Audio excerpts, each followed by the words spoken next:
Check 1 2 1 2. Check 1 2 1 2 1 2. Check 1 2.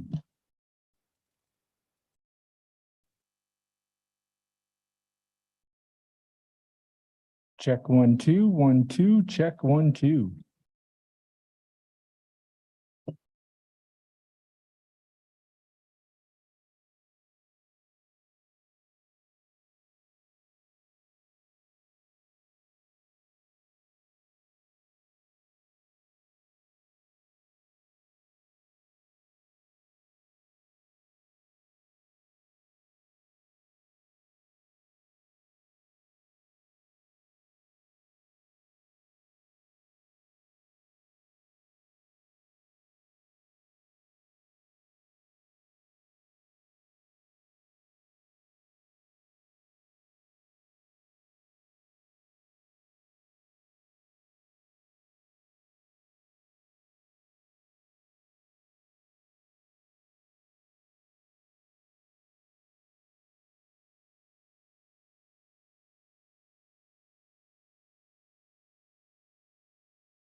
Good afternoon, everyone.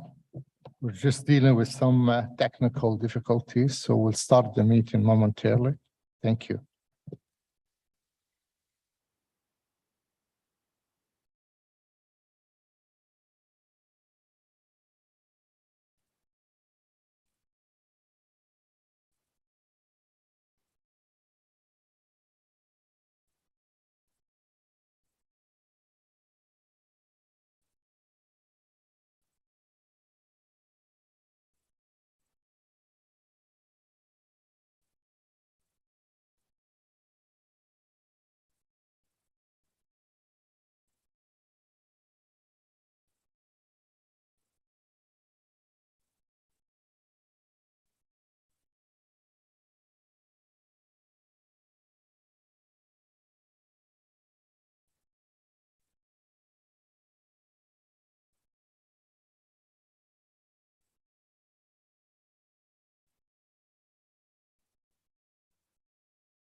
Good afternoon, everyone. Thank you for joining us. I'd like to call our meeting to order for July 25th, 2022, this public meeting. I'd like to call our meeting to order for July 25th, 2022. Before proceeding to the agenda, I want to recognize that Ottawa is located on unceded territory of the Algonquin and Anishinaabe Host Nation. The peoples of the Algonquin and Anishinaabe Nation has lived on this territory for millennia. Their culture and presence have nurtured and continue to nurture this land. The Ottawa Police Service Board honors the people and the land of the Algonquin Anishinaabe Nation. Today, Ottawa is a home to approximately 40,000 First Nation, Inuit, and Métis people. Ottawa Indigenous community is diverse, representing many nation, language, and customs. The Ottawa Police Service Board honors all First Nation, Inuit, and Métis people and their valuable past and present contribution to this land.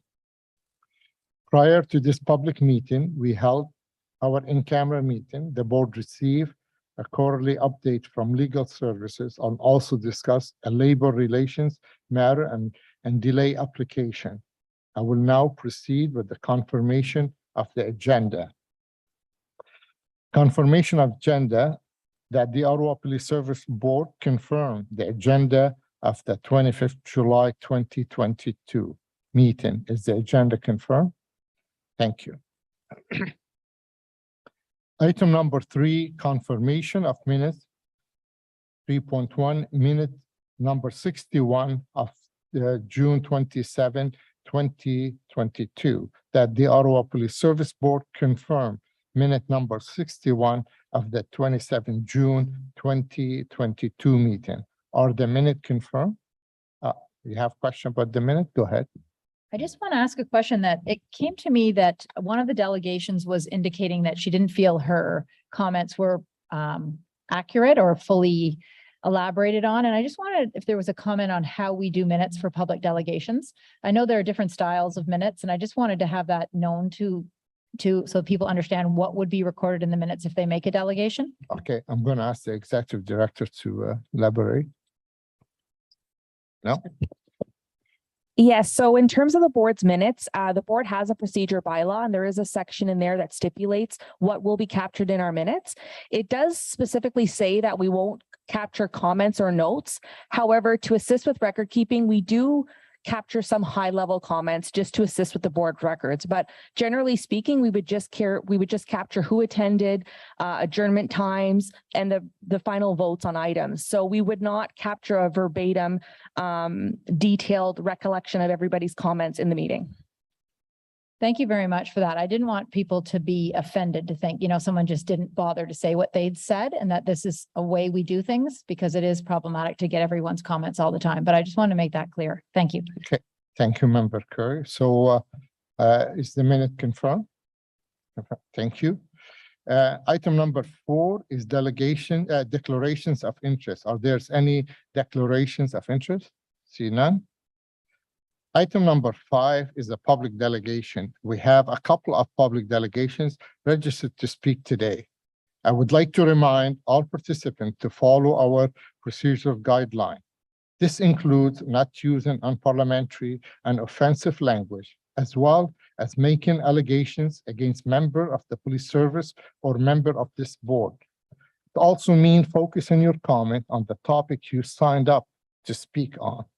I will now call on a first registered delegate. It's Mr. Robin Brown, 613-819 Black Hub, Hen. Mr. Brown, you have 5 minutes to speak to the board. Thank you, Chair. One of the counter arguments that police and their supporters use against defunding the police is that the police help protect women against domestic violence. Really? That's not what the Ottawa Coalition to End Violence Against Women, known as OCTIVA, said in July of last year. In their presentation to the city's FedCo committee, OCTIVA cited a 2017 Globe and Mail investigation that found that for every 5 women who report sexual assault to police, the police assume 1 is lying. As a result, only 5% of survivors of sexual violence ever report their assault to police. And OCTIVA said that the rare occasions when survivors do call police are when they or their children are in imminent danger from partner violence, like they're being choked and they pick up the phone to call 911 to start the violence if they're not killed before they can. And when they do call, the results are often not good. According to Ottawa Police data, only 14% of domestic violence reports to police resulted in charges being laid in 2020, meaning police didn't lay charges 86% of the time. So do the police really protect women against domestic violence? Did the Ontario Provincial Police protect the 3 women Basil Borotsky strangled and shot in Renfrew in September 2015? Did the OPF protect the 2 women stabbed to death in Alta Vista last month? Now, some would say that, aside from shooting one of the victims by accident, the OPS's action saved her from being murdered like her sisters. But those who say that aren't looking at the big picture that police don't want any of us to see.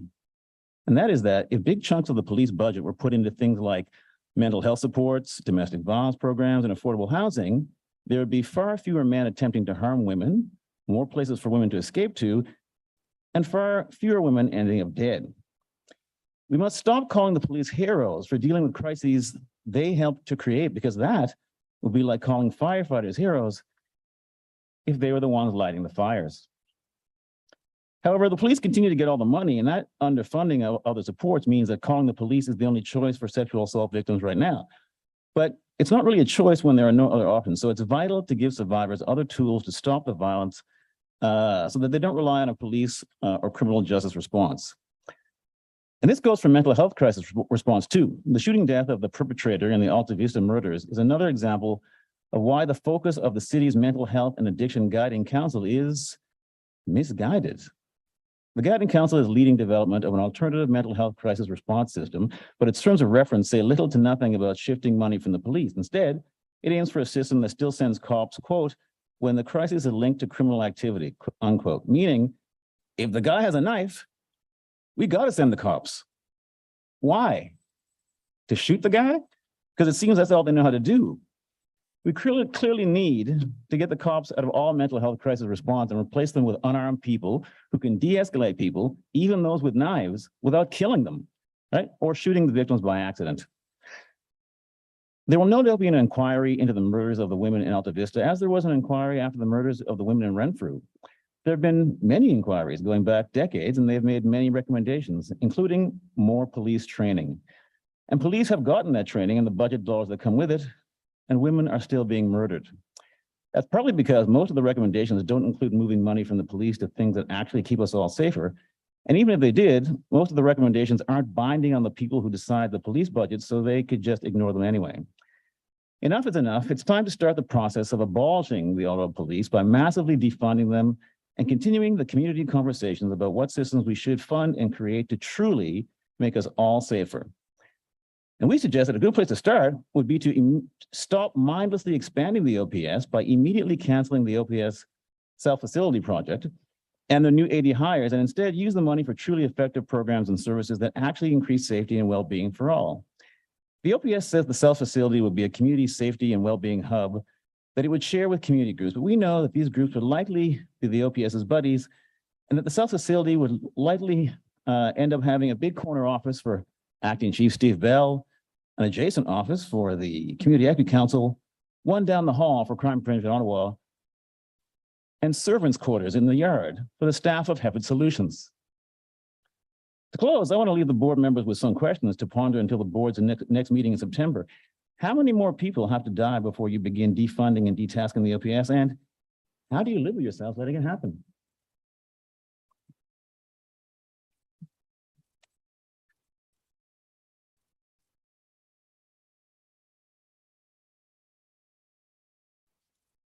Are you done, Mr.? You have 11 seconds left. Are you finished? I'm done. Thank you. Thank you very much. So that conclude our general delegation. If you're registered to speak on specific item, you will be called up and when we reach that item. Item number 6, inquiries. If there's any inquiries, Madam Vice Chair. Merci, Monsieur le Président. I have a letter here that was written by Mr. Prabjit Singh Brar. And I have a question for the chief, if I may. Okay. This is in regards to the event that occurred, the Ottawa Parliament Sikh event that occurred back on June 11th.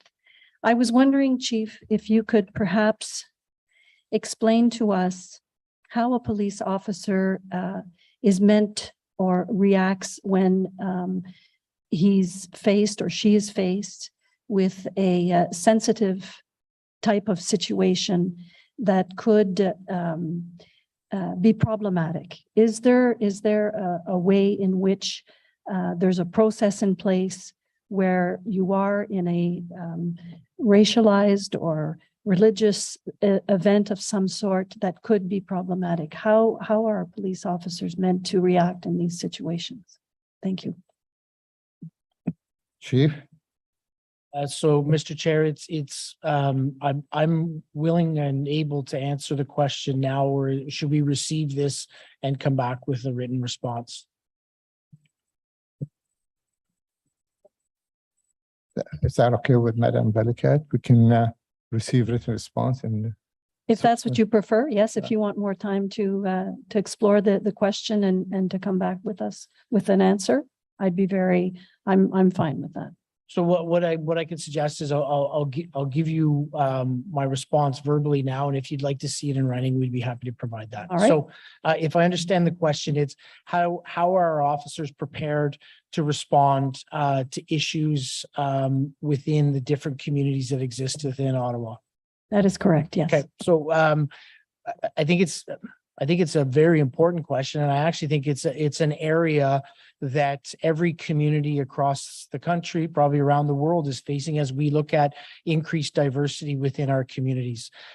It's an area that the Ottawa Police Service for many years has taken very seriously, and it's an area where I believe we are on the right track of improving. We're on the right journey to make sure that our members and our officers are as culturally competent as they can be within our community in the services that they provide. I think it's important that we remember in every instance where we respond, particularly to the incident that's being discussed here, public safety, community safety needs to be at the forefront. But that doesn't mean that that's not the only consideration we have to take into account. So I believe in the instance specifically that we're talking about here, that public safety and community safety was at the forefront. It was a potentially very dangerous threat that was provided, and our police response was appropriate and measured within the circumstance. What I think is important, and I think, like I said, we're on a journey to improve. We're on a journey to improve where all of our members are actively receiving anti-Black racism, anti-Indigenous racism training, and that is part of a multi-year plan to continue to increase the cultural competency of our members. And I think what we saw in that and what we learned through that incident was, as we engage in our operational responses, we need to take that cultural competency into more effect and actually relate it to our operational responses. I think in that instance, there was a location where something was occurring, and then around it was a larger demonstration, specifically with the Sikh community of Ottawa. Through my discussions and our discussions as a service with the Ottawa Sikh Society and the World Sikh Organization that have happened subsequently since that incident, we've been able to gain more knowledge about what occurred and the impacts it had on the community. We've been able to gain probably better insights and better relationships with those organizations that will assist us moving ahead. But most importantly, I think what we've gained is we've gained an understanding within our organization that when we do our operational responses, when we are engaged in operational responses, we got to make sure we lift our heads up. We got to make sure we look at all of what is happening around us. That's something that Deputy Burnett is imparting with our operational commanders on a regular basis. And I can tell you, since that's occurred, there has been several incidents where we've been able to engage community members as an operation is unfolding to be able to get some input, get some perspective on what our response is. So, I think through our Equity, Diversity, Inclusion Action Plan, some of the training initiatives we have internally, our use of force training and our de-escalation training, as well as the training and support we're giving to our operational commanders, we are taking the right steps and on the right path to improving that area. But thank you for the question, because I think it is a very important area and one that we're committed to making sure we do the best we can in. Thank you very much for your response, Chief. Merci, Monsieur le Président. thank you, Madam Vice Chair. And Chief, maybe it'll be beneficial to send it to us in writing as well. Would you like that response in Yeah. writing? Yes, if you don't Okay. mind. Thank you. Item number 7. Sorry. Just on the inquiries, I have a set of questions here that I sent on ahead of time, and they're sort of under the category of inquiries, but I could ask them specifically during HEFA Solutions presentation because they're all directed at that. But would you like it now as inquiries or wait till then? We'll wait for the items because Okay. it's part of the item. Thank you. And normally inquiries, we receive and send it to the service and then they responded, but we thought it's a good opportunity for the chief to explain it both verbally and send it in writing as well. That's why. Okay, thank you. So item of business, we'll now go through the consent agenda. Item number 7.1, the chair's verbal report will hold item number 7.1. Item 7.2, the chief's verbal report will hold item number 2. Item number 3, report from Hafid Solution on a result of the chief recruitment community engagement will hold item number 7.3. We also have a public speaker on that item.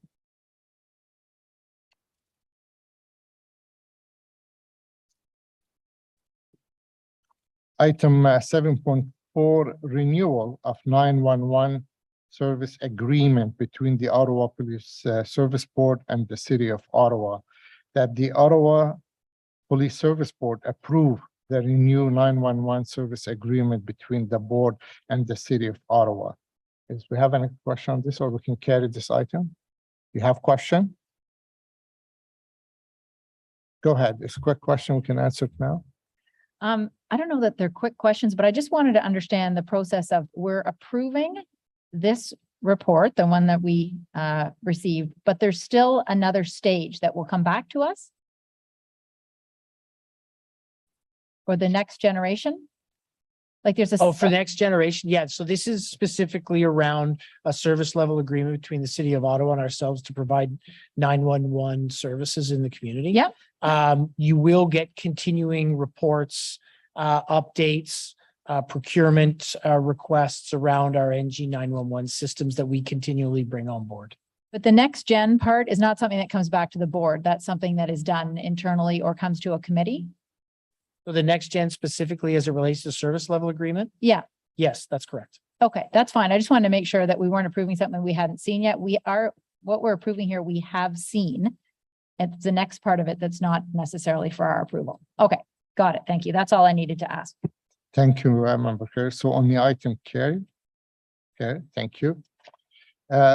Item 7.5 is legal service status report 2022 that the Ottawa Police Service Board received this report for information. Is the item received? Received. Thank you. Item 7.6 is the board monitoring requirement status report, second quarter 2022, that the Ottawa Police Service Board received this report for information. Is the item received? Received, thank you. Item 7.7 is outstanding board inquiry and motions, July 2022. That the Ottawa Police Service Board received this report for information. Member Curry, you have a question? I just want to make a comment. When I look at how many outstanding requests there are, one of the things that we talked about definitely at the school board was when someone makes a request like that, that there be some estimation of how much time it would take to fulfill that. One of these questions, I think you need a PhD dissertation to actually answer it thoroughly. And I just think they sit there as unanswered, possibly because who would possibly have the time to answer a question like that that was asked by a former board member? And my understanding is at City Council, when a new term of council comes in, all those requests have to be reviewed as to whether they're still going to take place or not. And part of me looks at this and think, are we allowing these to just stay on here when potentially it could take somebody, I don't know how many hours of time to finish some of these and complete some of these requests. I wonder if anyone has a comment on that, because I just wonder how long they're just going to sit here without understanding how much time it would take to answer it. Well, I think some of, I'm going to ask Mr. Weiss, but I'll give him time to think about it. So some of those outstanding board inquiry motion, you're right, it's going to be part of the inquiry, or part of it might be answered by the federal inquiry. So, and also it will take a lot of times and efforts to do this. So some of them, if they are not dealt with between now and the end of this term, it'll be up to the next board to either start brand new with them or clear them if can be clear, because some of the, you're right, some of those questions is going to be is part of what's happening right now. So we have federal inquiries, city inquiry, and Ottawa Police Board inquiry. Mr. White, is there anything we can add to this? No, Chair, I tend to agree. The passing, I would suggest, of kind of the torch to a new board following the October 24th elections. However it may be constituted, it would normally be up to that board to make a determination at that point as to whether it wishes to pursue any of the outstanding inquiries or not. Because the board isn't exactly like council in that there is obviously the possibility for membership to continue beyond, simply because they're not all council appointees. That in the ordinary course is how the board would address that and essentially be making a determination as to whether it wishes those inquiries to be answered. Okay, well, if I could just make some kind of request, somebody can give an estimation of how many hours it would take, whether they're not already going to be covered in something else, and we can figure out what we're going to do with them. I don't mean to be disrespectful to the questions, because they're interesting questions, they're good questions, but potentially the person who asked didn't realize how much time it would take, or at the time didn't realize it would be part of another review. So if that kind of information could be before us, then we might know what to do with them.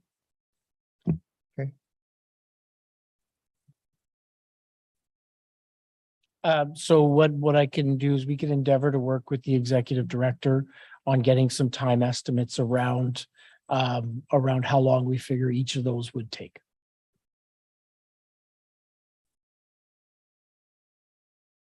But isn't some of them, Chief, is going to be responded through the inquiry or review? So it's not every request is going to be like, it's not every one of them the same, basically. No, absolutely. And actually, I think no two of them are the same. So we'll do an evaluation on what will be addressed in other what we believe could be addressed in other formats, and then the estimate to endeavor to respond to the remaining inquiries. Right. Okay. Okay. What about if we'll get back to you, Member Curry, where maybe you can send us an email and we can respond to you. How's that? Okay, all right. That's fine. So so we receive this report for information at this time? Receive? Thank you. 7.8 is letters of commendation that the Ottawa Police Service Board received this report for information. And receive? Thank you. If there's any other business before we go to the health item? No? Okay, so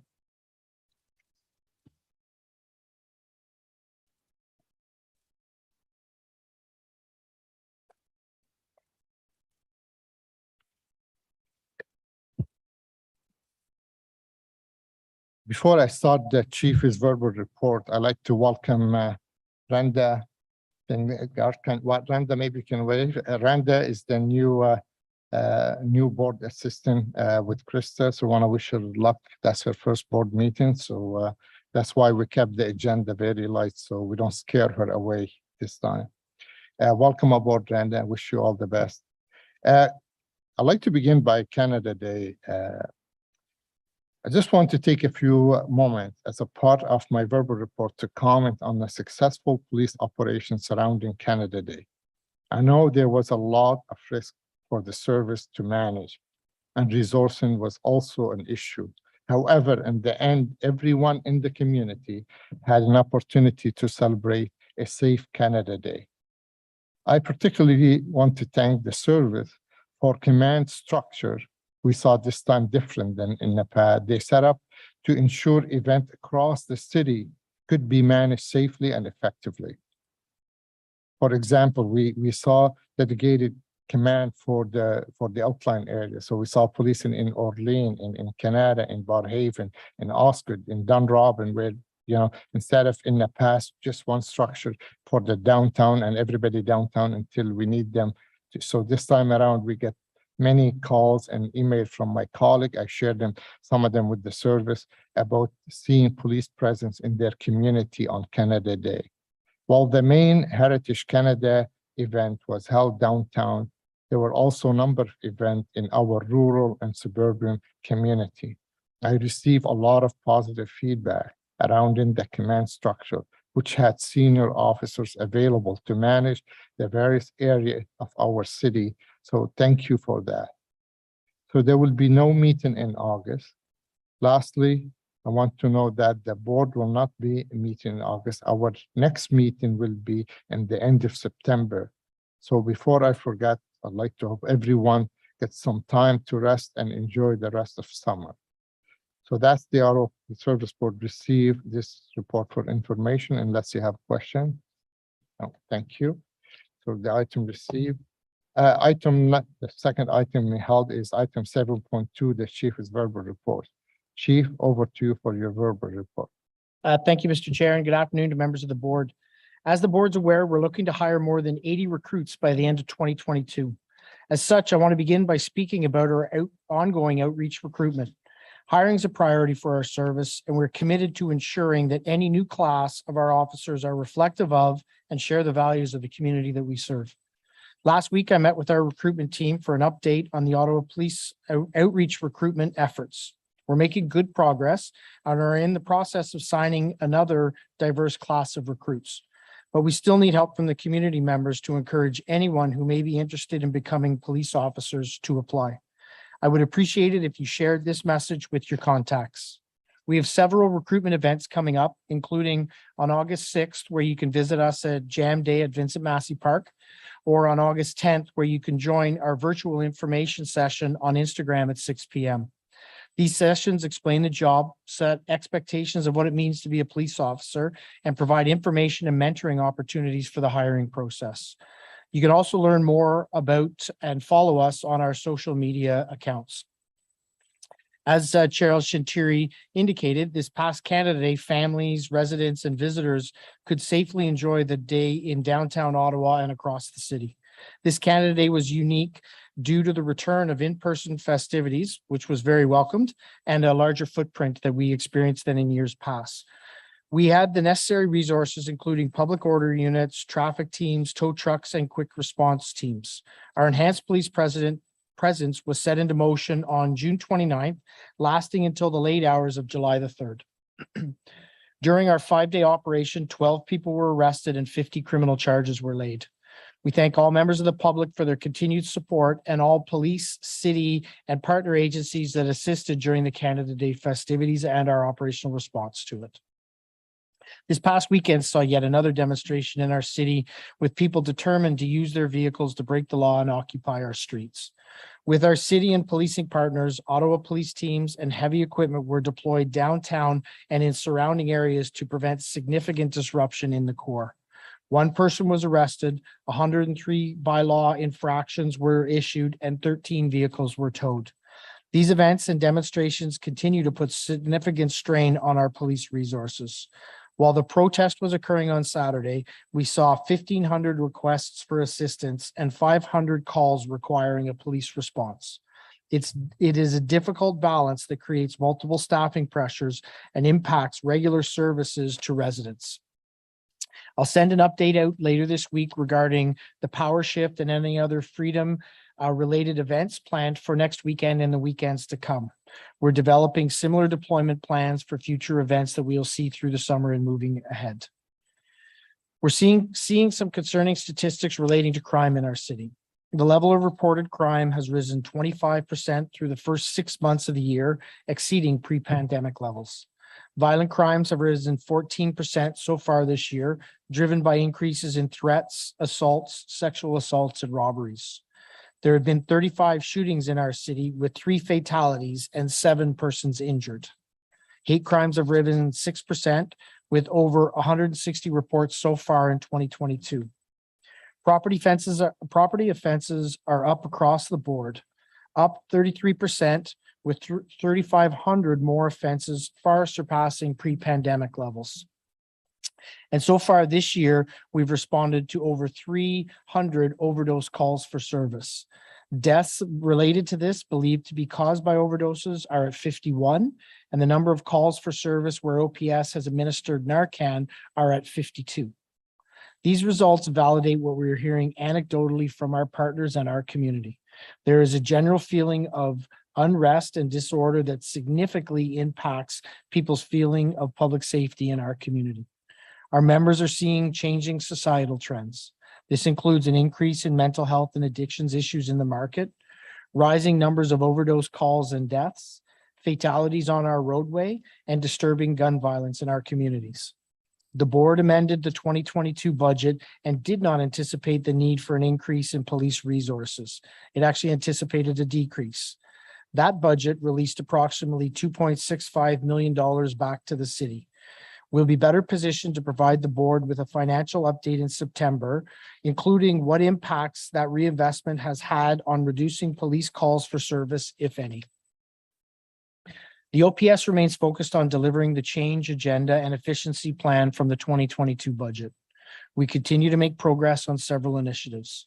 Each strategic initiative was established to make meaningful progress in equity, diversity, and inclusion, improve and evolve our service delivery models, and advance programs for member safety and wellness. Significant work has been accomplished on several initiatives, including the Safer Workplace program. There will be an increased focus on members' experience, or those who have experienced, sexual harassment, violence, discrimination, and intersectional issues such as racism, gender-based discrimination, and homophobia. As part of the investigative change strategy, the service is also preparing to roll out a new adult pre-diversion program and strategy and a unit that will support these efforts. This enhanced strategy will seek to divert low-level offenders away from the criminal justice system.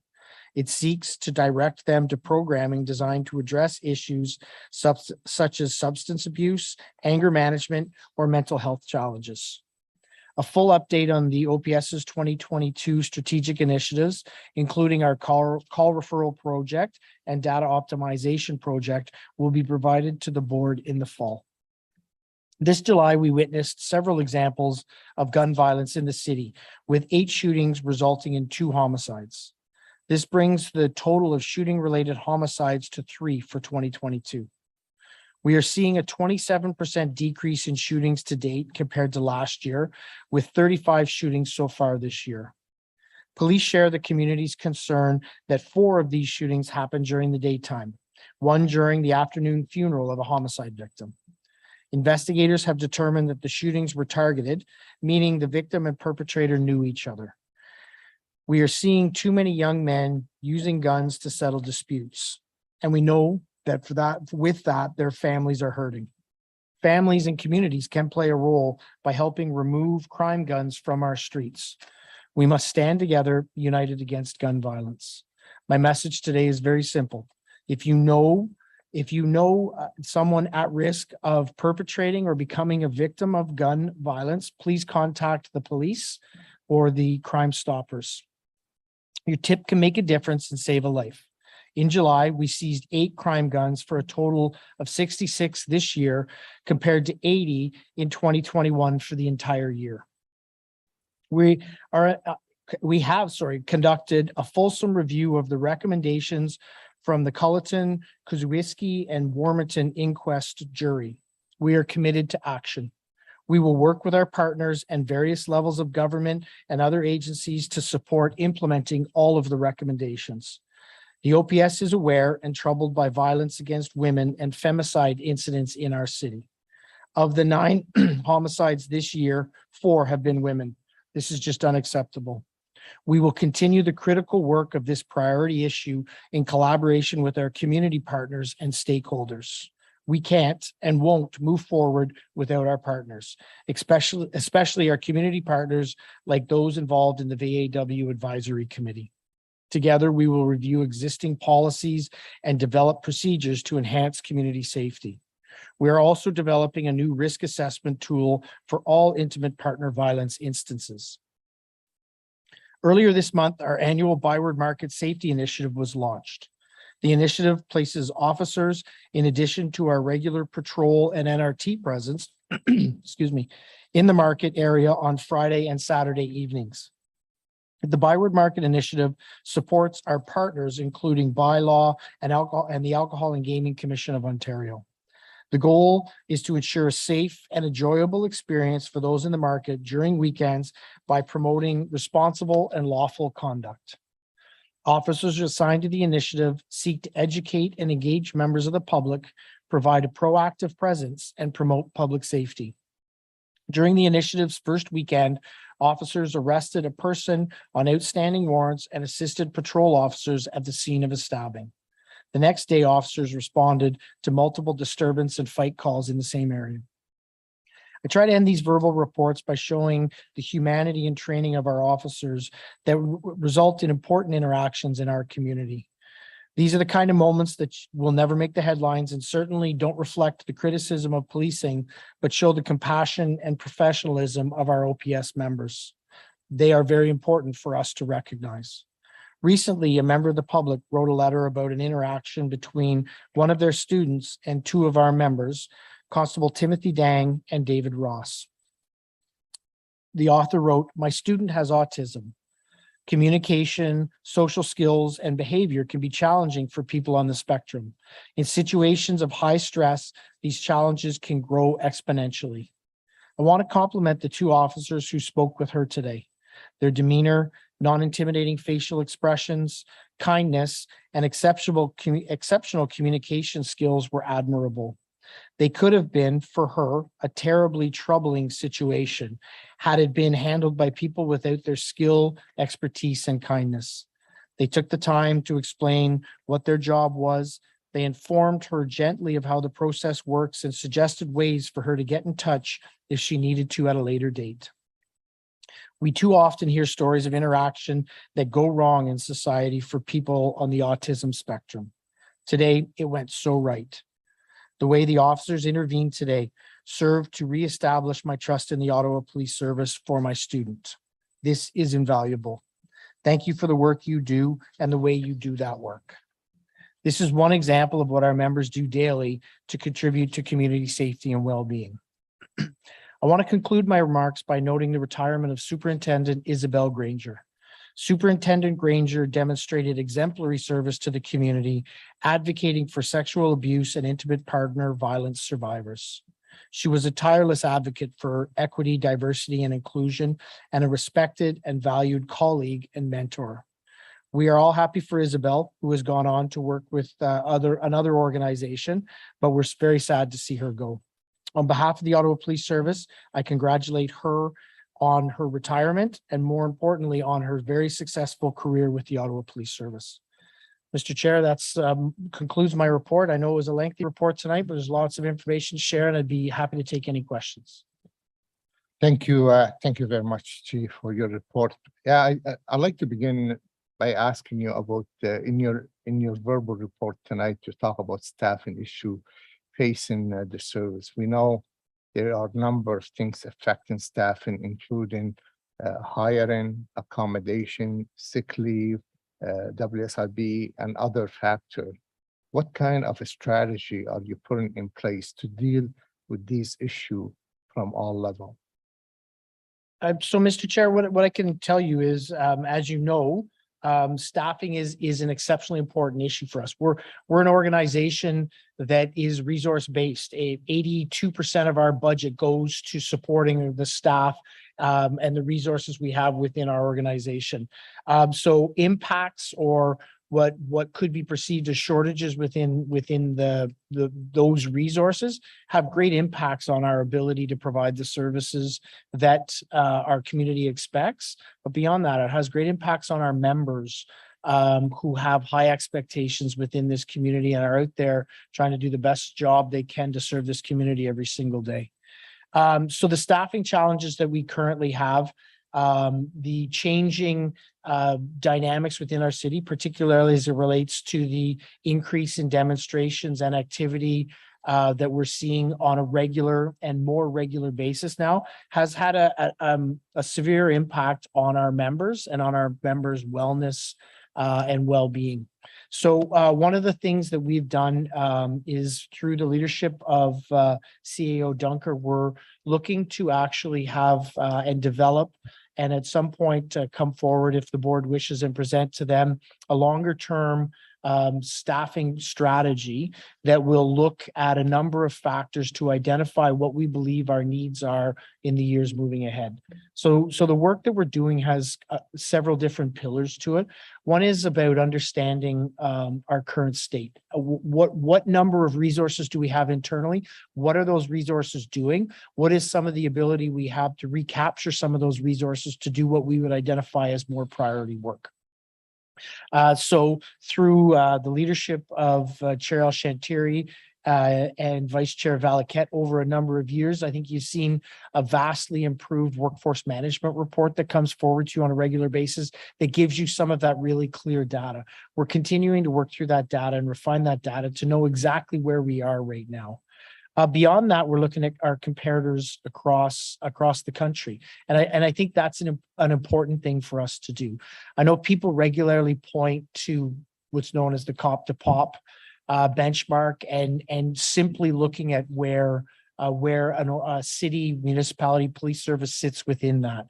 So I think I wish there was a number that someone could point to and say that's where you should be, but I don't think that exists, because I think policing in a modern context is so complex and so dynamic, and there are so many different factors that can be taken into account.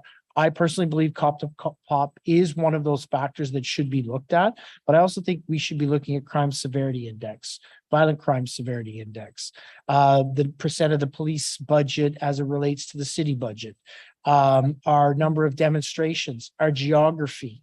So I think there is probably a more complex set of indicators that we could look to pull together. So that's one of the streams of work we're also looking to undertake.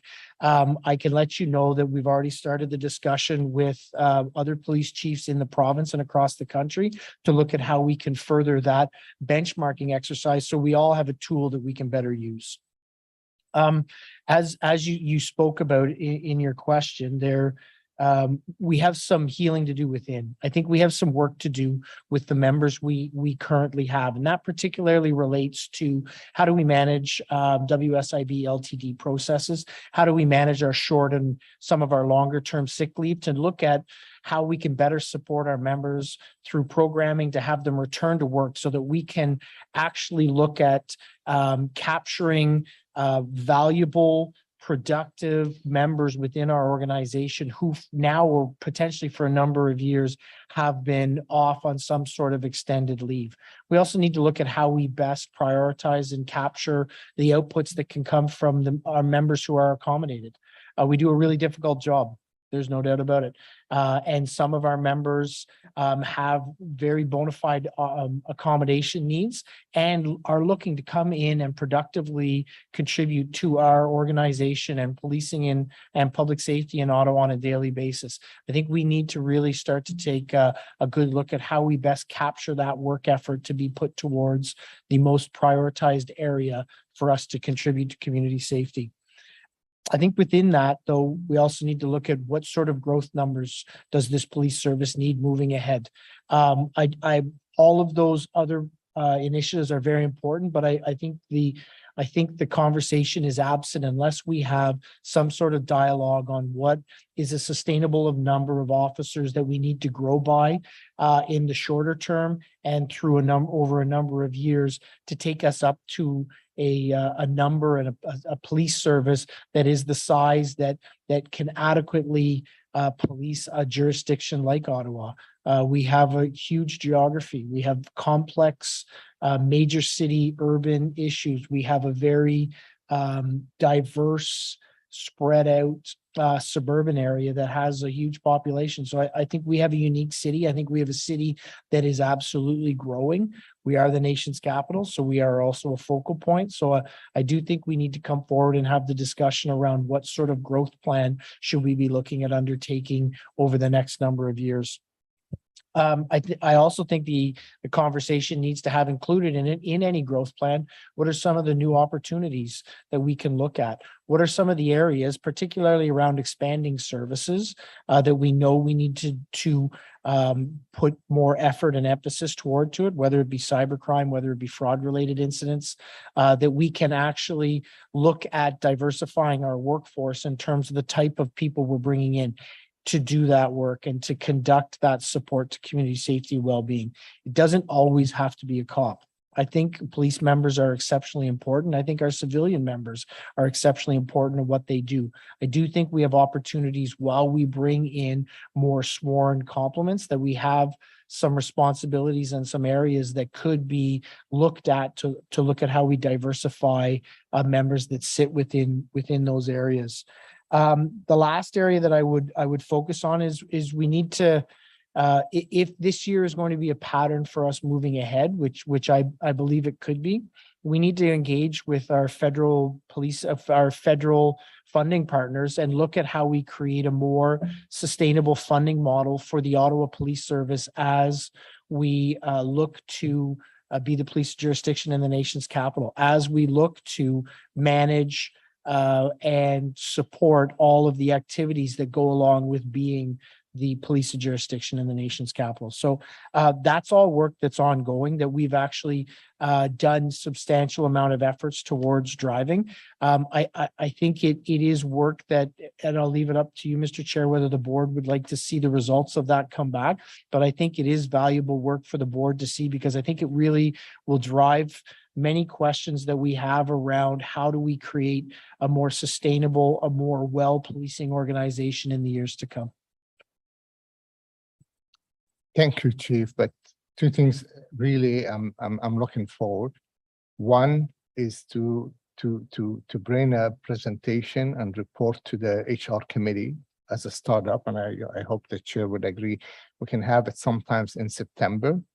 And just to have a better understanding, because you just said the staffing is not just about hiring alone. We need to look for the accommodation, the sick leave, and other factors. I think that's one important factor we need to understand, and that's the best place to start with HR committee. And secondly, in 2010, we managed to convince the federal government to give the Ottawa Police $2 million at the time, and I think now it's up to $3 million for federal duty we do on behalf of the federal government. Now we've seen the increase of the demonstrations, and I don't believe those demonstrations against the city of Ottawa per se, but they end up the taxpayer of the city of Ottawa paying the bill.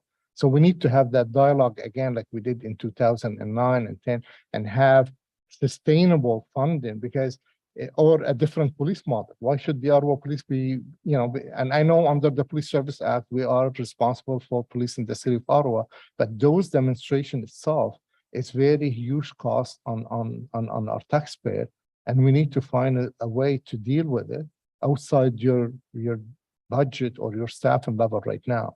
So whether you draft something like we did in the past and send it to another level of government to have that dialogue with the mayor and ministers responsible, and try to have some funding model to help the Ottawa police budget dealing with those demonstrations. Because I know you didn't say much about this coming weekend, but to my knowledge, there's something going on through social media about possible another demonstration this coming weekend. So I like to bring at least to start on two levels. One on HR committee, and the second is politically, how could we bring sustainable from federal level or provincial level to the service. So, Mr. Chair, we'll bring forward a presentation to the HR committee in September. Without a doubt, there's no issues around that. What I can tell you is around the sustainable funding, CEO Dunker has already started the process of looking at how we can engage with the federal government to have more realistic funding for us to respond to our needs in the community. Okay, so I didn't mean to hog this item, but this is close to what we're dealing with every day in my, and member Henschel said something very valuable. We, as a board member, when we attend all candidate meeting, maybe we should be asking the candidate for mayoralty, what their views on funding and policing. And this is very important issue in the city, and the next board or the next council, they have to deal with it. And this is not sustainable as we speak today. So any question to the chief? Okay, we'll start with Member Curry. Go ahead. I concur with everything that's been said. That is actually, top of mind, I think, given how many demonstrations we're having weekend after weekend, day after day. So I'm glad to hear that there are already plans in place to send something out. I agree with you, Chair El-Shantari, the councillors and the mayoral candidates need to consider that. I just want to say thanks for reading out the letter of commendation. We read them in the agenda and they're so fun to read and they just make you feel so great. But it's nice to actually have you read at least one of them. So thank you for doing that. On the crime statistics, last meeting, I had made a comment there and I believe HR is going to look further at it, but I actually specifically asked as the city council for Canada North to have someone come and explain the crime statistics for Canada North to myself and the Canada North staff.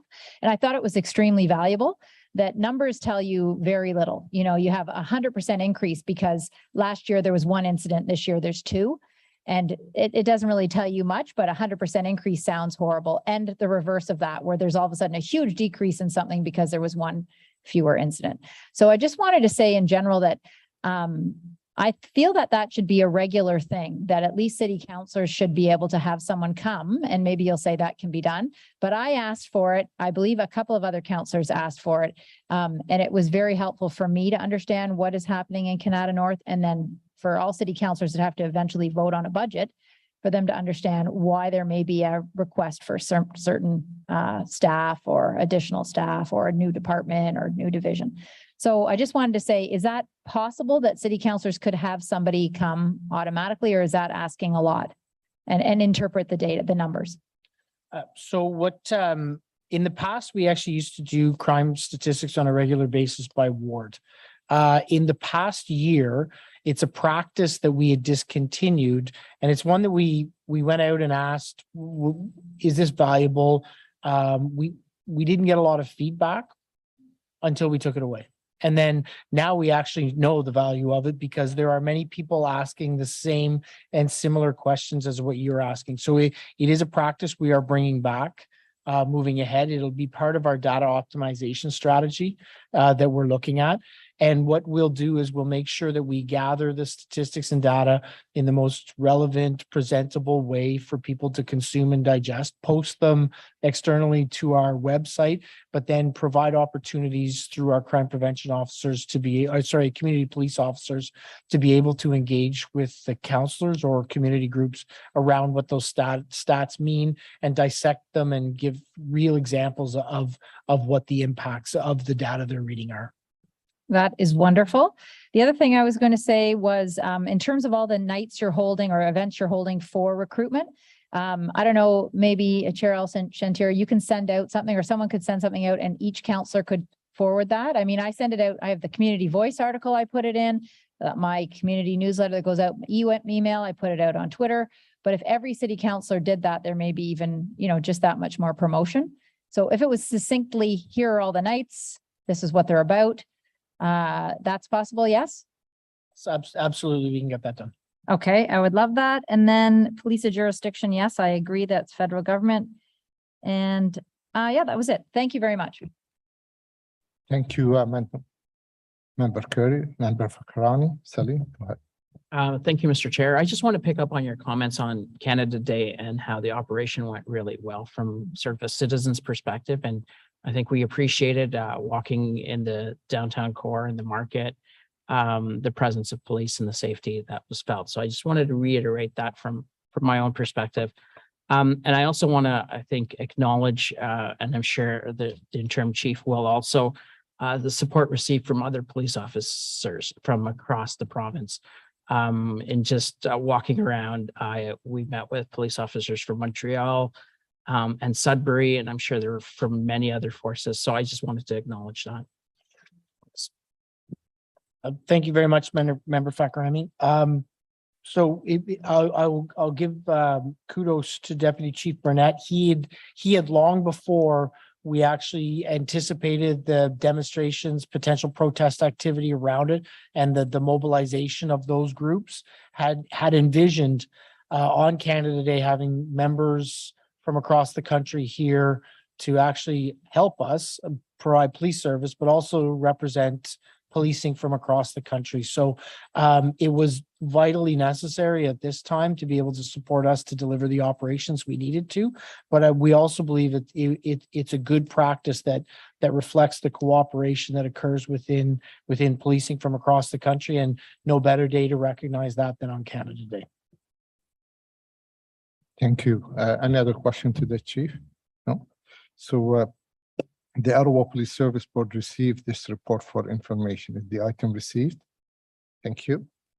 Now we go to our item number 7.3, report from Hafid Solution on the result of the Chief Recruitment Community Engagement. We do have a public delegation, but we'll hear from the public delegation after we hear the presentation. So at this time, I would like to invite Margaret Campbell of Rogers Bernstein and Hector Addison of Hafid Solution to come to the microphone for their presentation. Margaret, welcome back to Ottawa, and Hector, welcome back. Thank you for joining us this evening. Over to you for the presentation. Thank you very much, and welcome everybody.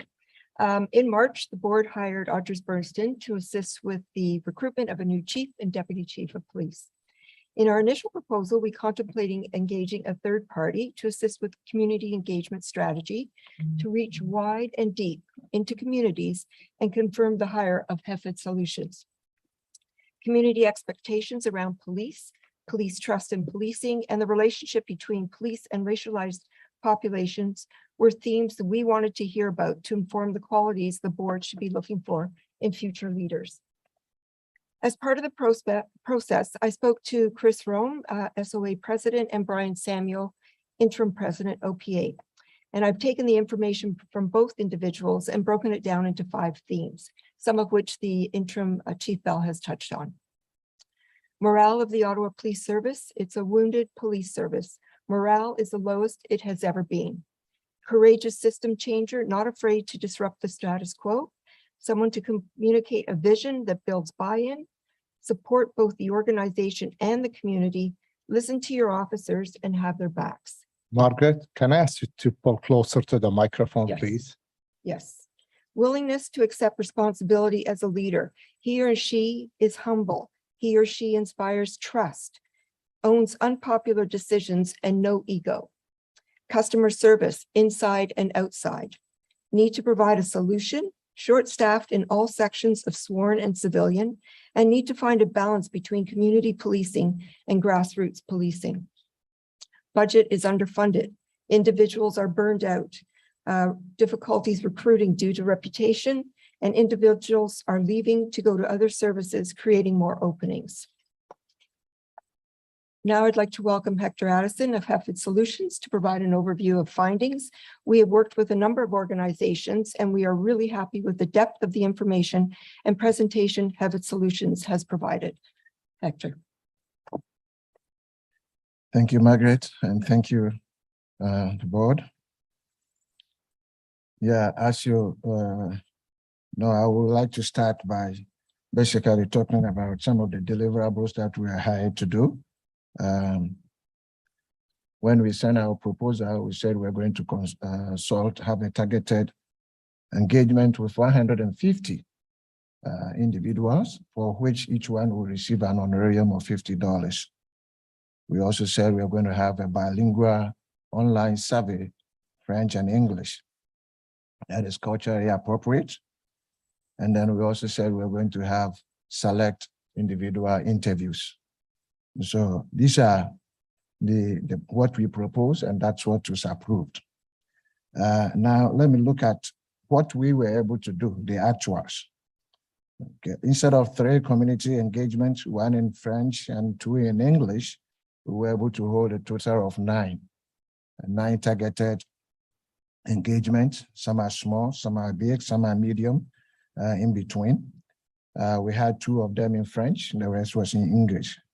We had a total of 214 people participate in those targeted engagement. We also have an online survey, and the online survey was in English and in French.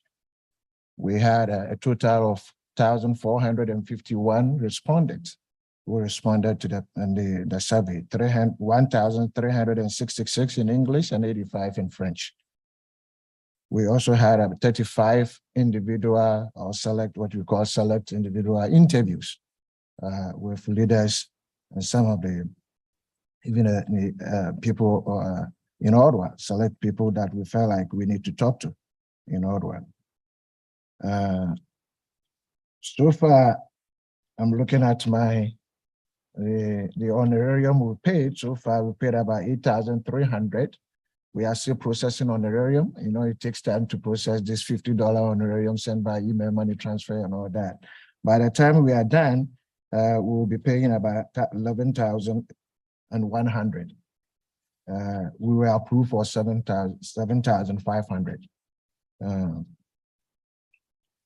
The reason why we had a higher numbers, it's also because of the team behind me, and then the effort we put in.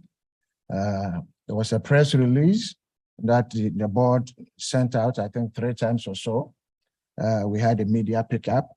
We also had community newsletters carrying out the project and the fact that people need to participate.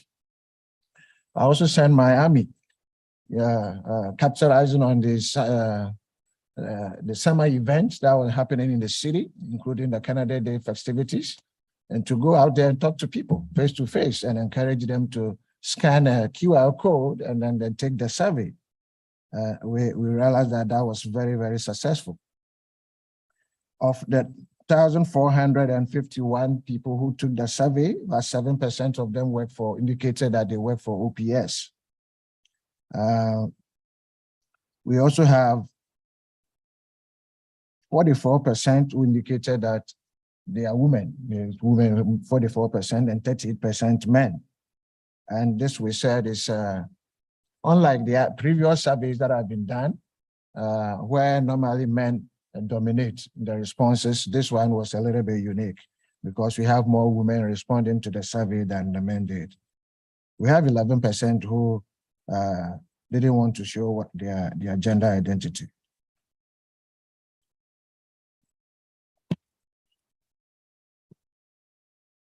I'd like to talk about some of the themes that sort of showed up as we engage various communities, and some of which I realized that Margaret has already spoken to, but I'll quickly go through some of the things that we highlighted. But before I get there, almost everybody, because the numbers are very high, we had some questions that were rated for very important to not important, right? And we realized that it scored in higher marks. 89% is the least that we got. They were looking for a police chief who is compassionate, who is a change agent, who is experienced in delivering the change. What they also informed us is that sometimes we have to under-promise and over-deliver because change takes time and it has to be planned and properly executed. And you have to evaluate it 2-3 times in a year to see where it's going. But people are looking for a change. They feel like we need to change course. They need a police chief who has the experience in a community, experience not only in the police field, but experience, a multi-dimensional experience that they can bring into the office. But they are also looking for a police officer who is able to rally his troops around and carry them along, because one person alone cannot do much. And so change must be collective and the vision has to be informed.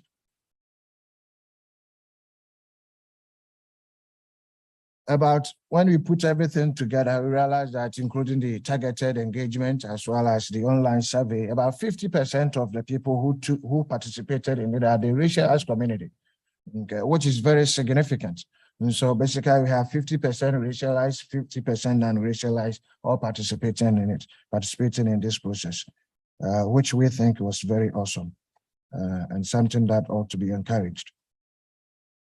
Now, we also asked the participant to rate as to what are the deliverables they are looking for and they want the next Ottawa Police Chief to focus on.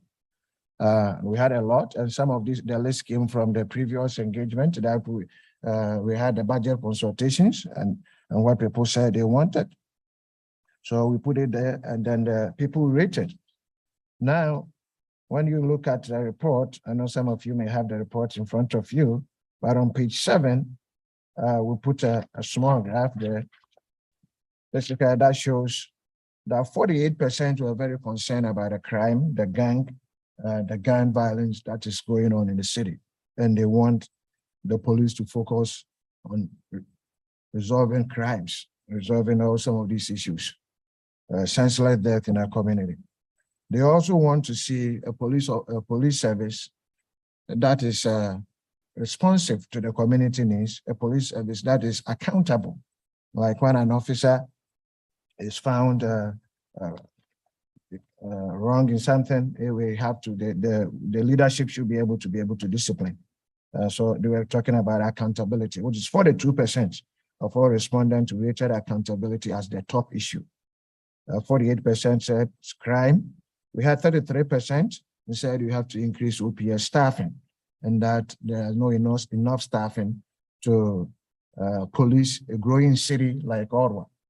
And some of the discussions we have, including the individual interviews, also revealed that the city is growing, and sometimes it takes hours to be able to get a police officer into your neighborhood when there's a crime.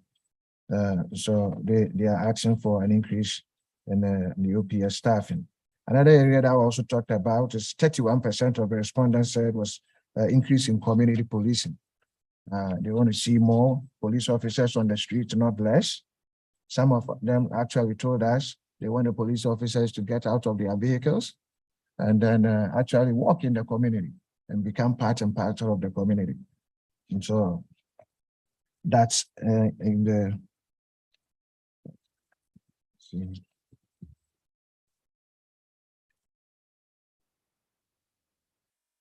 So in short, we also had engagement with some youth who were very, very vocal and then very, very interested to engage. Some of them said they want to continue to engage beyond this session, and they really want to participate in framing the questions, and if possible, sit on the interview panel as we interview the candidates for the Ottawa Police Chiefs. And so that's about it that I have. I have also, there were some submissions that we received, some of them from Ottawa Aboriginal Coalition. It's in the report, it's in the appendix, you can see it there. And I will speak specifically to Appendix 6.0, which talk about the various consultations that we did, somewhere in person, somewhere over the virtual, over the phone and all the stuff. If you look at it, you realize that we went far and beyond. We touched everywhere we said we want to go, and then we exceeded our target. Some of you may realize that we also included, later on, we included an open public forum that we opened to everybody. That was not part of the proposal, but we thought it would be wiser for us to open it up for anybody who wants to join the Zoom and then be able to provide their input. Unfortunately, we have to shift because of what happened with the Rogers network nationwide outage. We had about 48 people show up, including some council members and some media folks who said they were observing. And so I will leave it here and I will answer any specific questions that may come up. Thank you. Well, thank you both, Margaret and Hector.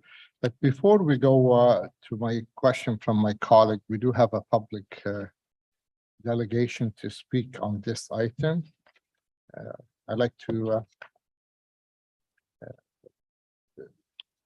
yes, Mr. Ryan St. John, if you can have a seat away from Margaret and Hector, please. I can't hear you, sir. Speak to the mic, please, without. I'm okay with waiting until they completely wrap up, if that's more No. amenable to the. No, it's okay. You have your 5 minutes to speak to the board, and then we'll have the board ask their question. Thank you. Thank you, Ryan. So, sorry, some of my speech depends on the outcome of the Tamara Litch bail review, so apologize for the scattered thoughts. I've been multitasking. Just wanted to quickly start on masks. Numerous service has been cut during peak COVID. And the chief's office could fix that with the stroke of a pen. Just eliminating sick time and illnesses. And by the way, Chair, there's about a minute and a half of a preamble. It does relate to the HEFID solutions.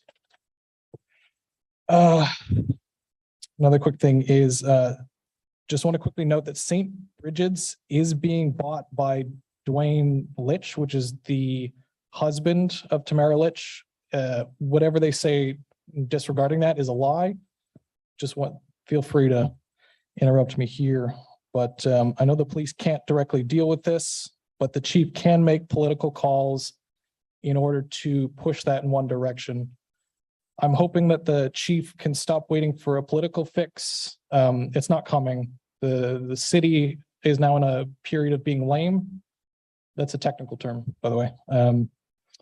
The province, I wouldn't say supported the occupation, but when John Fraser was asking Paul Calandra for help during the occupation, he straight up laughed at them, and the feds, maybe they'll help, who knows? Ryan, sorry, you signed up to speak about the HEFID solution program. Yes. And first of all, you don't ask that, you don't direct anything to the chief, you direct to the chair. I chair this meeting, not the chief. And secondly, please stick to what you sign up for. Thank you. Try to narrow it down.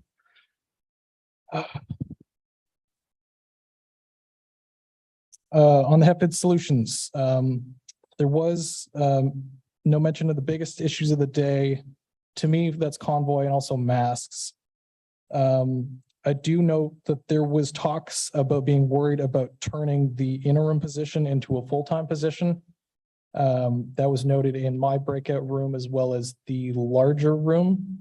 And it's not a for sure thing. The chief or the interim chief can prove himself, but that was part of it. And one more statement. This wasn't talked about, but the interim appointment was made in camera, and the terms of the discussion have not been public. And the whole board has essentially been replaced. I believe there's one of you left over.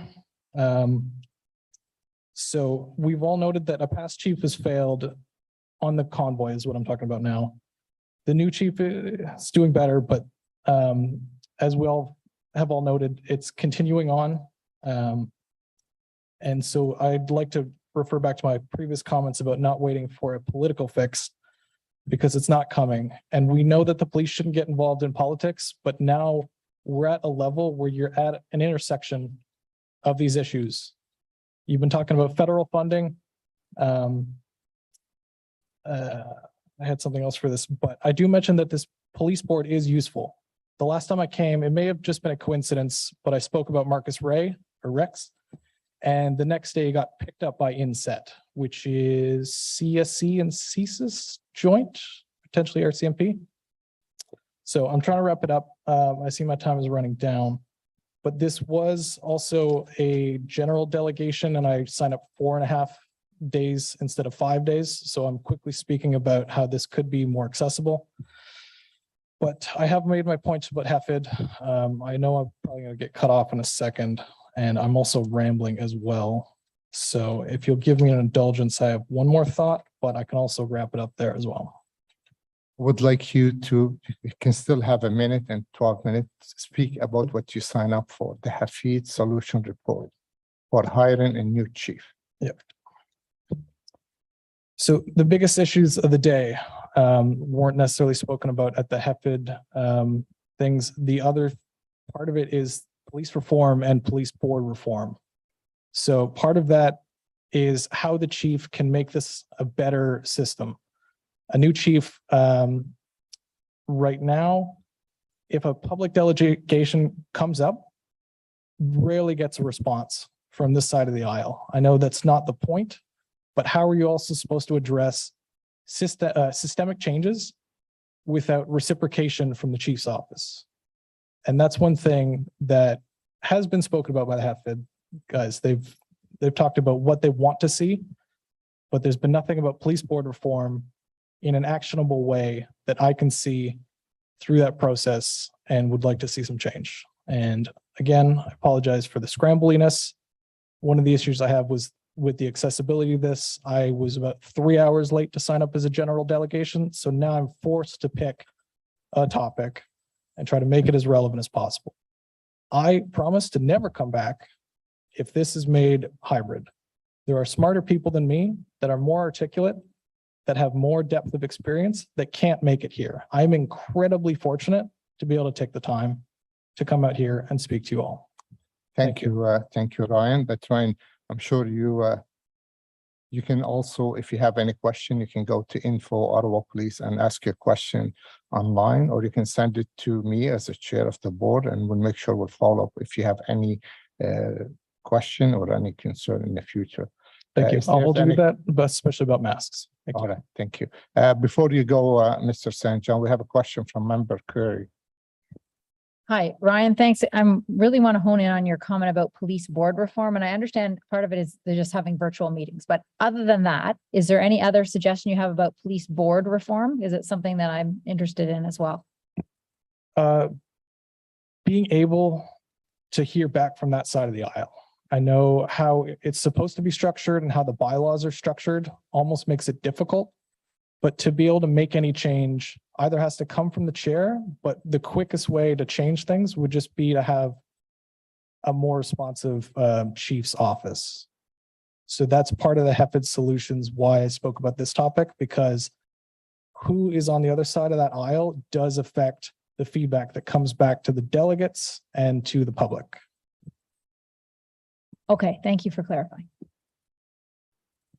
Thank you very much, Mr. St. John. For now, we turn to question to Ms. McDonald and Hector. So we'll start with Member Curry.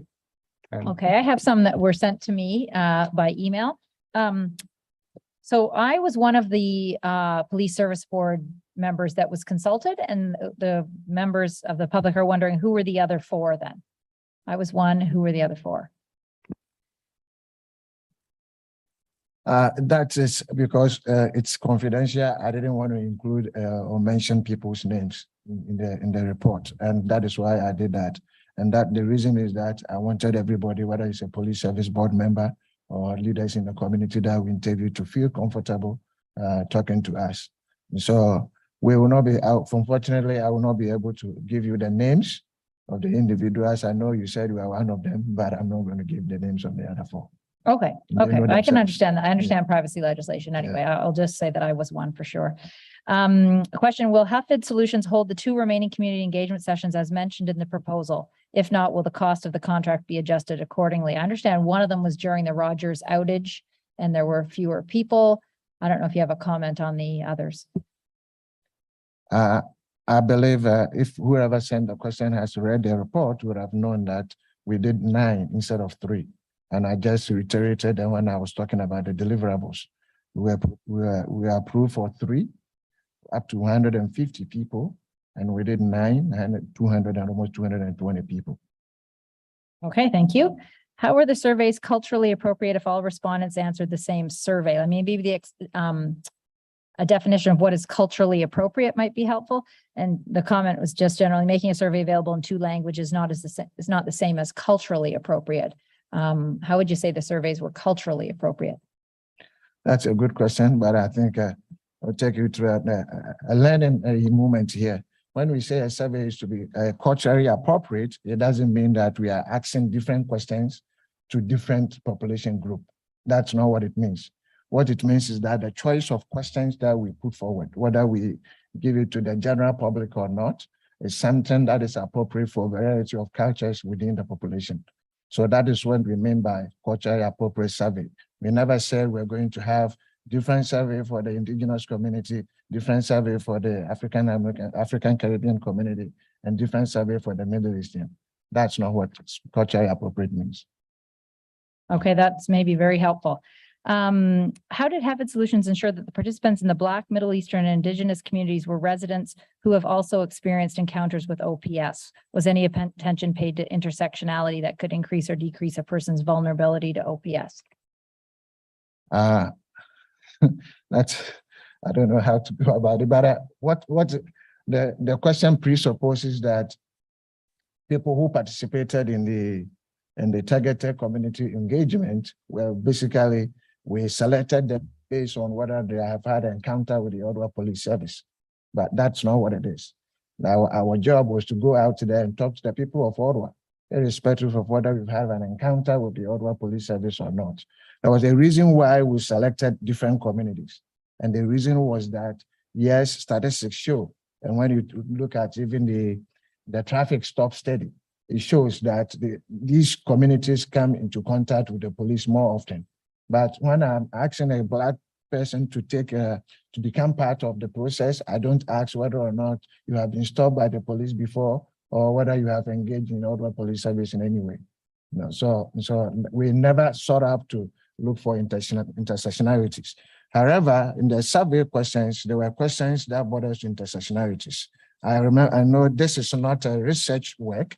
Okay, if it's a research work, we need to publish it, fine. But the data is available for anybody who wants to explore the relationship between the various intersectional group, and the data is there and it's in the public domain. I can appreciate how that would then be potentially biasing your sample group. However, it is good for you to answer the question. Thank you for that. Will Habit Solutions submit the receipts to the Ottawa Police Services Board showing proof of payment for honorariums for participants? I'm wondering, there were fewer, from understanding from another email, there were fewer interviews where there was an honorarium given than estimated, and will that money then be returned? And have all the people actually received their money from doing the interviews? We are actually paying out more honorarium than what was budgeted for, or what we paid for, and that is what I said, because the targeted, we said we're having 150 people, 50 times 150, 7,500. That is what we are paid to pay, but we had about 220 people. Okay, so what it means is that the honorarium we are paying is actually more. Now, there's a question that he asks whether or not we are going to submit the receipts, right, to the Ottawa Police Service Board. I don't have receipts to submit to the Ottawa Police Service Board, because when we send the $50 email, whatever, transfer, or when we give out the cash, we don't take receipt from the recipient. However, if you want to, the board, I have the list. We have the list of everybody who receive honorarium. So if the board wants to take the list, and then do a random calls, whatever, to figure out whether the person actually participated in the process and actually received the survey, then we are welcome to do it. But for confidentiality reason, we are not going to publish the name in a public space for anybody to see. Okay. And I'm assuming that if they had the interview, it was immediately they were paid. If somebody had said that they did the interview and didn't get paid, they could follow up? Okay, so this is I need to explain. Those who did the interviews were not paid. Okay, we had 35 people whom that is a select one-on-one interviews. Those people were not paid honorarium. Those who were paid honorarium were those who engaged either in face-to-face meeting or over the Zoom. So those are the people that we paid honorarium. We had 3 ways of paying the honorarium. Some were paid through cash. Okay, other ones were paid through gift card. We had to purchase gift card and then give to people. And then we also have email money transfer. We realized that some of the people, they don't even understand what an email money transfer was, right? So we didn't want to bother them with giving me your email address, but the mothers, the grandmothers, they didn't have that, right? So it was easy for us to give them cash instead of paying through email. So that's what we did. Okay, those are the questions I have from someone else, and I'll let other members go to they have different questions, and then I have some questions of my own. But thank you for answering all those ones that were asked by the community members. Welcome. Thank you. Any other question from Adil Kar, Madam Vice Chair? Merci, Monsieur le Président. Hector, Mr. Addison, could you give us a bit more of a description of the different communities that you met with? I would like to hear from you on what particular segments of the community in Ottawa that you met with. You just mentioned the grandmothers now. That's something that I picked up on. Can you elaborate on who those grandmothers were and the other groups as well? Thank you.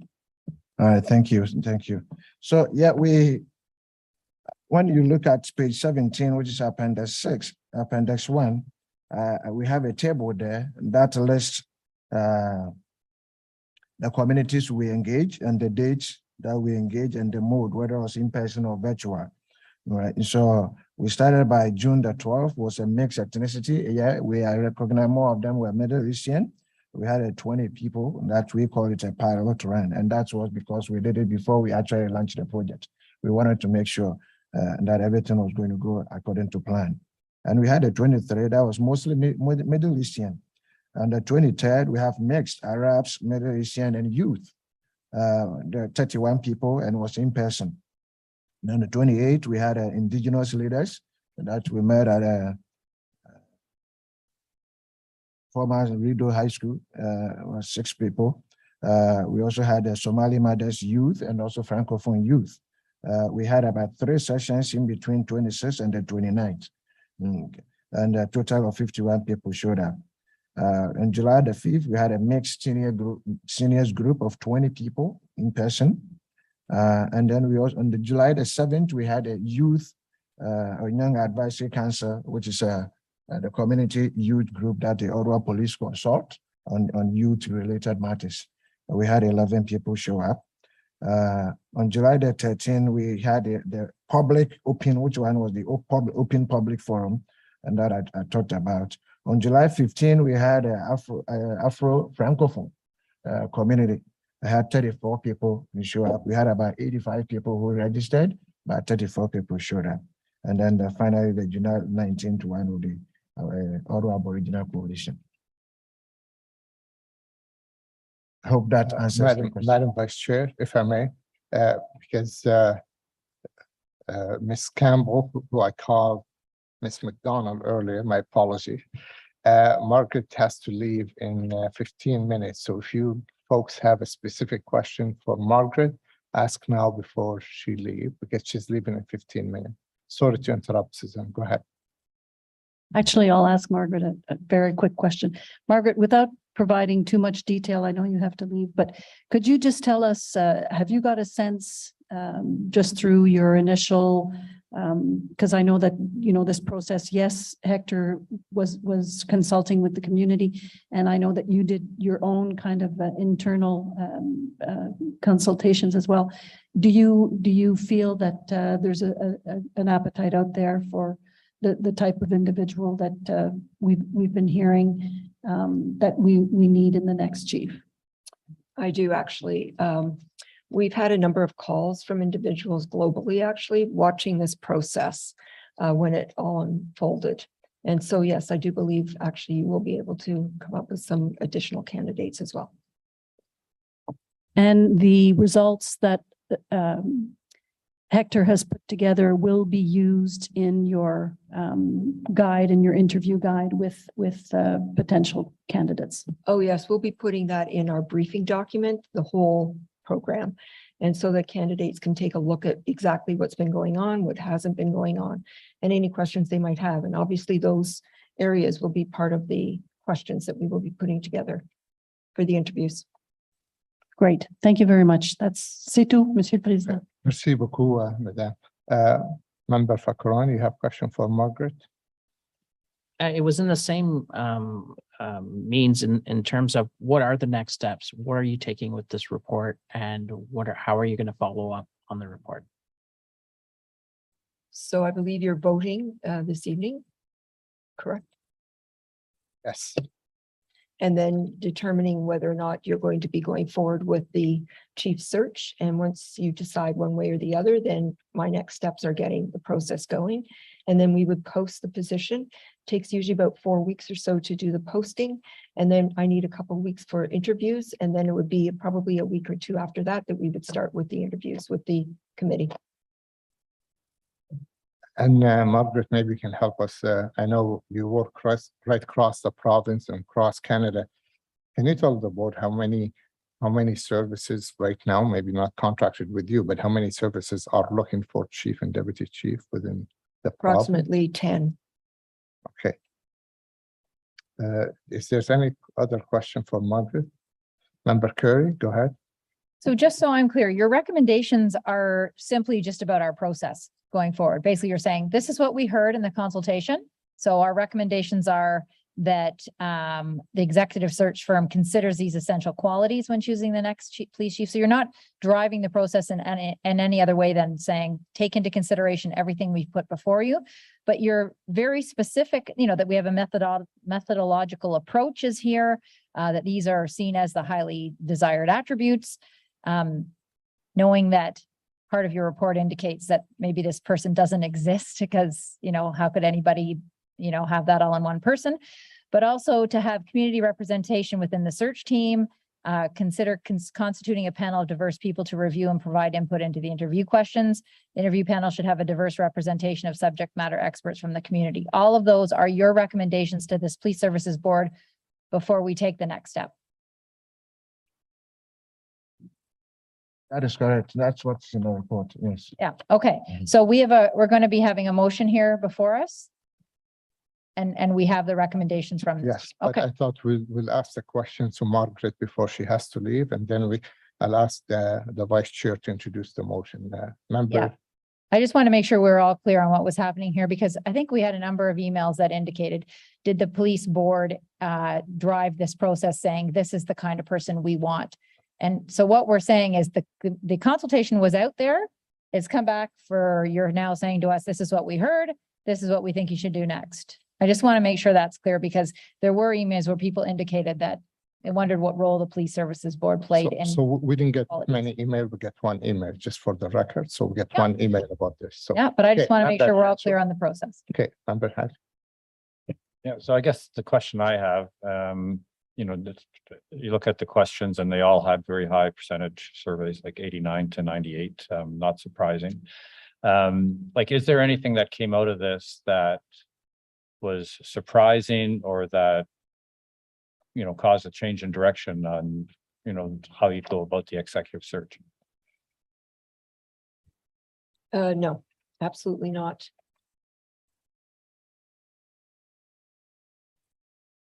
Okay, and Stratton, anything that surprised you coming out of the survey?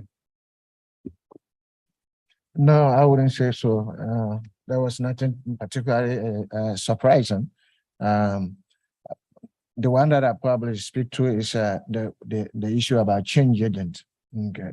You see that about 89% has indicated that they want a police officer who is a change agent. But the nuances and the conversations we had beyond the survey itself, people acknowledge that it's almost an impossible task, right? And that change takes time, and it's going to take all of us, including the citizens, the police service board, the councillors, everybody, all of us input in making the Ottawa Police Service the service that we all desire. Thank you. Okay, well, thank you very much, folks. Ms. Campbell, thank you so much for coming to this meeting, joining us. And Hector, you're welcome to stay if Margaret has to go. Now I'll turn it to Madam Vice Chair. She has a motion. Yes, And so the motion on the It's- screen, it's but on you the can screen. read it for us, please. okay. It's long. I apologize to my board colleagues. But I felt that the information within was important to read out to you. So here we go. Whereas in February of 2022, the former chief of police, as well as a former deputy chief of police, separated from the Ottawa Police Service, leaving those two positions vacant. And whereas 2 senior OPS leaders have since been temporarily promoted to act in those ranks until permanent replacements are appointed by the Ottawa Police Services Board. And whereas the board approved the procurement of Odgers Bernston in March of 2022 to support the board in its search for a new chief of police and deputy chief of police. And whereas the board directed in March of 2022 that the recruitment process for a new chief of police and deputy chief of police begin following the completion of the board's and the City of Ottawa's independent reviews and evaluations of the response to the unlawful convoy protests that took place in February of 2022, with the exception of any consultation activities that will be undertaken to solicit input from the community on the next chief of police, which could begin in the interim. And whereas a request was made by the board and the City of Ottawa to the Office of the Auditor General to conduct an independent review. And whereas the Office of the Auditor General notified the City of Ottawa and the board by way of a memo dated March 29th, 2022, that it was prepared to perform the review. And whereas the Office of the Auditor General provided an update on the convoy protest audit their office is conducting on June 24th, 2022, advising they were at the information gathering stage and would not be in a position to report out prior to Canada Day events as originally requested by City Council, and would be taking the time required to complete a thorough audit. And whereas the Office of the Auditor General is coordinating its work for the audit with other agencies performing a similar scope of work, including the Public Order Emergency Commission, which was announced on April 25th, 2022 by the federal government, and will conclude with a final report, including findings and recommendations, which must be tabled in the House of Commons and Senate of Canada by February 20th, 2023. And whereas the consultation activities to solicit input from the community on the next chief of police have since been completed and the findings reported back to the board at its July 2022 meeting. And whereas the appointments of the provincial appointees on the board are set to expire on September 25th or until such time as an appointment has been made by order in council, whichever occurs first. And whereas a majority of the membership on the board is likely to change shortly following the municipal election on October 24th, 2022. And whereas the board wants to ensure improved stability of the executive command of the OPS prior to the turnover of the board's membership. And whereas the board also wants to help position the next board for success by ensuring a permanent leadership team before the end of the year and prior to the next strategic planning and budget cycle. Therefore, be it resolved that the board direct that the recruitment process for a new chief of police begin immediately. Be it further resolved that the board delegate authority to the Human Resources Committee to approve the final written documentation required for the recruitment process, including the candidate brief, advertisements, and interview questions that Margaret spoke of. Be it further resolved that the recruitment for a new deputy chief of police be put on hold until a new permanent chief of police is confirmed. Thank you. Okay, any questions from my colleague on the motion? Member Curry. The first line, I mean, in my opinion, we've already started the recruitment process by doing the consultation. So I was wondering if that could be a little more clarified, that the board direct the recruitment process, that it continue with in terms of, you know, the creation of questions and interviews and whatever else the actual steps are, because begin immediately, it's already begun. So just so that it's clarifying what it is we're actually doing, we're not just beginning now, we've already begun. I do, is that a friendly amendment, Madam Vice Chair? Totally agree. Okay, so we can adjust. Member Hansel, please. I'm just wondering if on the second part about the delegating the authority of the Human Resources Committee for final approval, if we could just have after consults, add something like after consultation with the board. I think this process is significant and important enough that that would be I think, or it's important that all board members have the opportunity to comment. Can I suggest the board delegate authority to the Human Resource Committee to approve? Or working, I mean, we need to prepare the question and work with it, and then we'll send it to the board for approval. Is that something? So we can word it differently, but I understand what you're saying, and I agree. The reason we asked for the Human Resource Committee is, working together with the board to get those questions, to get the press release, to make, because we're not going to have board meeting all the time, but we can send them to you electronically and hopefully you respond. Okay. No, so I think we can do that secretarially and that way.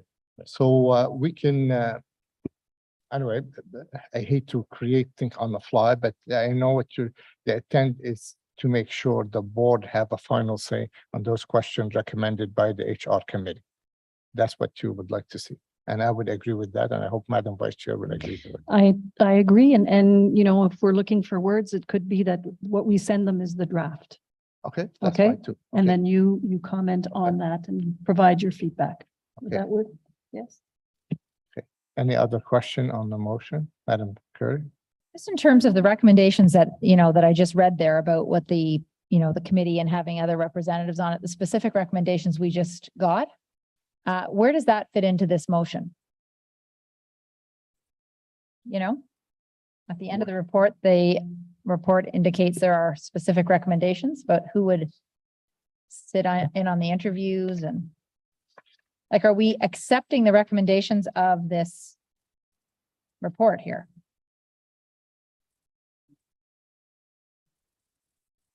Suzanne, maybe you understand that. Yes, question. so in the HEFID Solutions report, one of their recommendations is that we allow for perhaps members of the public. I know specifically the Youth Council asked if they could be part in helping us craft some of the interview questions. And from my perspective, I don't really have a problem with that. I think that it has merit.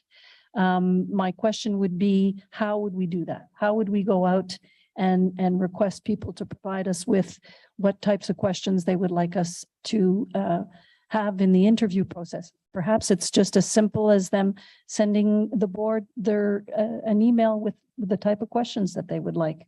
I think we need to consider that. I don't know what my other. And perhaps that's when the HR committee, when we meet and we draft something, maybe we can share them with some of the working group or folks group we work with, and so we can do that. I think that's an excellent idea. I don't know how the rest of the board feels.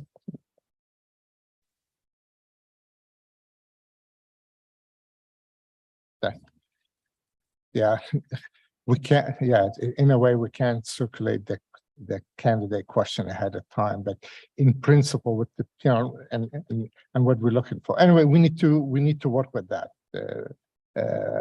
Member Curry, but we can't just share the question, what we're going to ask the candidate with the public. But if the public have some question, they would like us to submit or to ask the candidate, they should send them to us and we work on them, and then we share them with the board for final approval. I'm wondering if we can say we take the recommendations and accept them in principle, because the concept, there's one at the bottom. The interview panel should have a diverse representation of subject matter experts from the community. I mean, again, to the logistics of it, it sounds like it's a very good recommendation. Logistically, how do we do that and keep, confidential the questions and all the rest of it? But in principle, we understand what's being recommended. So can we take those and work on them as a before, because you can't make policy on the fly, and I'm not one of those people.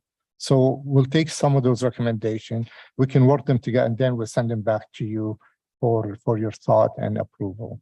Salim, sorry, Member Sakarani. Yes, I'm in agreement with that. I think we've received the report, and I think what we do is we suggest that we've taken into consideration the recommendations made in the report. I think acceptance might be a little too strong for me personally. Understood. Member. No, I would agree with that, and I think there's nothing preventing us from going ahead with the process without having those issues specifically resolved exactly how they, how they work out, right? Because I think, while fundamentally that they make a lot of sense, these recommendations. I think that this is something we probably need to work with Margaret on and then the logistical aspect and everything else that goes with that. So. All right, this is all good.